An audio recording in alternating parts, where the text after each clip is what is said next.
ছেলে মেয়েগুলোকে মা পড়াতে হবে।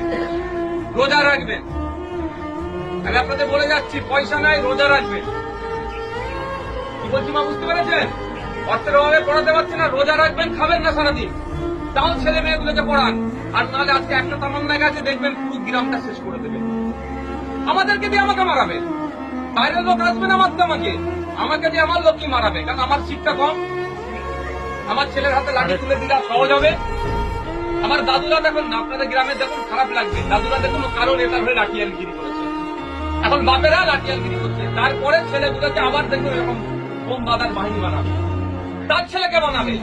আর নেতার ছেলে উনি নেতা ছিলেন এমএলএ, তার মেয়ে এমএলএ হয়ে গেল, তার ছেলে মেয়ে দেখবেন আবার ভিতরে মেলে হবে।